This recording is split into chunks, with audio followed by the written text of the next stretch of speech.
Bonjour Lola Lafont. Bonjour. Moi je suis très très très content de vous rencontrer, d'abord parce que c'est la première fois. Vous êtes auteur, vous venez nous présenter votre sixième roman. Moi je vous avais découvert il y a 2 ans avec, enfin même plus que ça maintenant, avec La Petite Communiste qui ne Oui, souriait jamais. J'avais adoré, j'avais découvert un univers incroyable qui m'avait renvoyé vers ma propre enfance.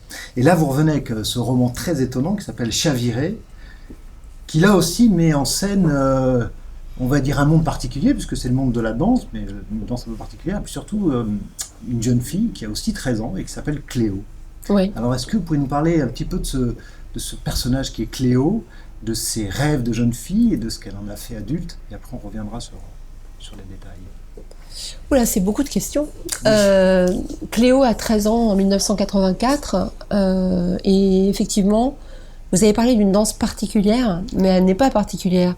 Elle est même très populaire dans les années 80. Cléo veut devenir danseuse de modern jazz et sa vocation est née devant la télé, où dans les années 80, la danse modern jazz tient vraiment le fait Le haut du pavé, vraiment, quoi. oui, oui, on va dire ça. Les émissions de variété sont pleines de danseurs et de danseuses modern jazz, et Cléo, au début du roman en 84, elle a envie de devenir danseuse, et puis un jour à la sortie de son cours, une femme très élégante l'aborde. Cathy vient lui proposer une bourse de la fondation Galatée. Voilà, Et ça c'est c'est le point de démarrage. départ. C'est le point de départ. Oui. Et tout le roman est construit de manière à ce qu'on ait des allers-retours entre, on va dire, le futur de ces années 84 et le présent de ces années 84, donc ce qu'elle va vivre avec cette fondation Galatée et la manière dont on va comprendre ce qu'elle a vécu après.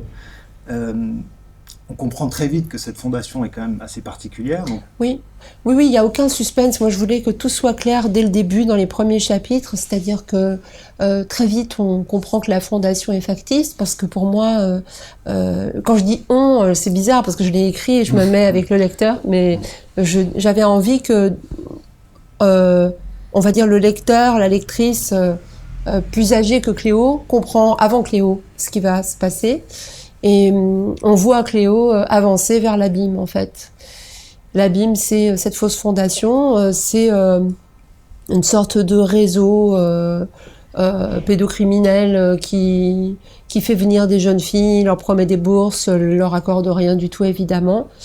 Et Cléo, c'est important, elle va devenir danseuse, quand même.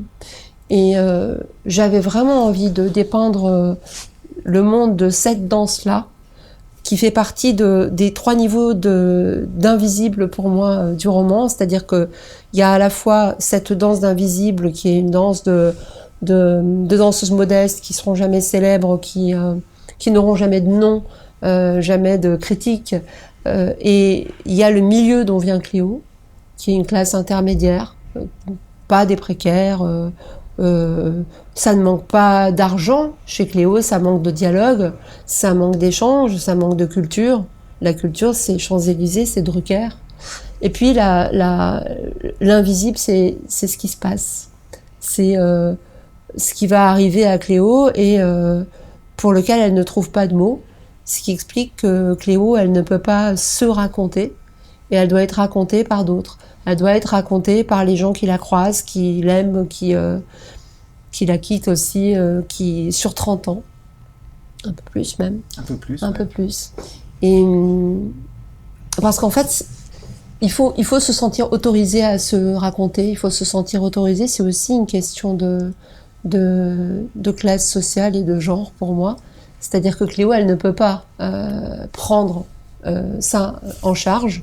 Et bien, effectivement, comme vous dites, la narration, elle est un petit peu comme des petits bouts de miroir éclatés. On voit toujours des facettes de Cléo un peu différentes. Euh, Et en même temps, quand vous dites qu'elle ne peut pas se raconter, est-ce que, non. en ayant vécu ce qu'elle a vécu, est-ce que n'importe qui, peut-être même avec plus de culture ou plus d'accompagnement, aurait pu se raconter? Parce que c'est pas facile ce qu'elle a vécu comme étant enfant. C'est quand même une manipulation, c'est avec l'autorisation en plus, on va dire, des adultes autour d'elle. Il y a quand même de l'ordre, quand même, quelque part, de la manipulation Il y a de la trahison. et de la Il y a de trahison. la Ouais. trahison, et ce qui est important et dont on n'a pas parlé, c'est que Cléo, elle n'est pas seulement victime, elle est aussi un peu coupable. Alors je dis un peu parce qu'elle a 13 ans. Et que moi j'avais vraiment envie de faire ce personnage, de m'attacher vraiment à écrire et à aimer, parce que c'est important. C'est-à-dire que moi quand je passe 2 ans à écrire un roman, c'est aussi pour aimer les gens dont je parle, en tout cas les entendre, les sonder, en voir toutes les complexités. Et elle va collaborer. Et le mot, vraiment, c'est important. Elle va collaborer à la Fondation Galatée en faisant venir des jeunes filles du collège. Ce qui fait que tout au long de sa vie, finalement, ce qui la hante, ça n'est pas tellement d'avoir été victime, parce qu'elle ne se sent pas une légitimité de victime, c'est d'avoir entraîné d'autres filles dans cette affaire. Alors moi, en termes de collaboration, je pensais plus presque aux parents, je pensais à cette Cathy, je pensais aux profs de danse notamment. Je pensais à tout cet environnement adulte qui encadre ces jeunes filles et qui laisse faire. Je pense aussi à l'histoire de Betty, une de ces jeunes filles entraînées par Cléo dans cette histoire de fondation, qui elle va se retrouver fiancée à un monsieur de 40 ans à l'âge de 13 ans, avec l'accord de ses parents, de ses frères, enfin de ta sœur je crois, ou de son grand frère, je ne sais plus, enfin bref. Non, il n'y a pas de frère. Il n'y a pas de frère, pardon. C'est les parents, sa mère. Sa mère. Oui. C'est-à-dire que moi, je me méfie vraiment beaucoup de la figure du monstre. La figure du monstre, elle est très commode. Elle permet de régler les affaires, elle permet de désigner des coupables, pas que dans Chaviré, en général. Et je trouve que le roman, c'est quelque chose d'approprié pour ne pas se retrouver dans un tribunal, parce que moi, je suis pas procureur. Et pour ça, j'avais envie de voir effectivement le nombre de minuscules complicités qu'il faut pour arriver à une affaire comme celle de Galatée.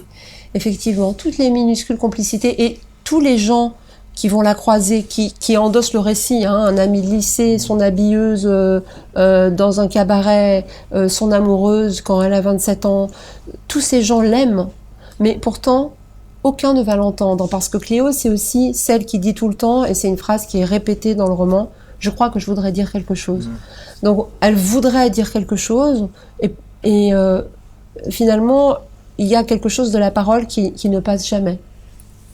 Donc l'empêcher de parole. Donc finalement, ce roman, est-ce que c'est une manière justement d'avoir donné la parole à Cléo ? C'est donner la parole à Cléo, mais pas seulement. C'est aussi donner la parole à tous ceux qui gravitent autour de Cléo pendant une trentaine d'années et qui l'aiment mal et qui sont chavirés par elle d'une certaine façon. D'ailleurs, elle ne chavire pas, en fait. Ce sont les autres qui sont un petit peu renversés par sa présence. Après, je ne sais pas si un roman donne la parole. J'ai l'impression que c'est plutôt créer un espace de questionnement. C'est un peu mon esprit de contradiction, c'est-à-dire que on m'a beaucoup parlé du mouvement MeToo. Bon, moi, mon premier roman parlait de viol, donc évidemment, je ne surfe pas sur MeToo. Mais mon esprit de contradiction fait que je me pose la question, et que c'est peut-être ça qui est au cœur de Chaviré, c'est qu'à partir du moment où on érige un récit unique, un récit répété d'une victime parfaite, on invisibilise aussi les récits qui ne sont pas parfaits et qui sont la majorité, parce que les récits ne sont pas parfaits. Ils n'ont pas de place dans les tribunaux. Pour moi, la place que je voulais leur faire, c'est dans le roman, dans une victime complexe, ambiguë, qui n'est pas quelqu'un ce n'est pas une héroïne, Cléo. Non, c'est pas une héroïne. C'est une femme, en fait. Une très belle femme. Merci beaucoup vous deux. Merci. Et à bientôt et bonne lecture à tous.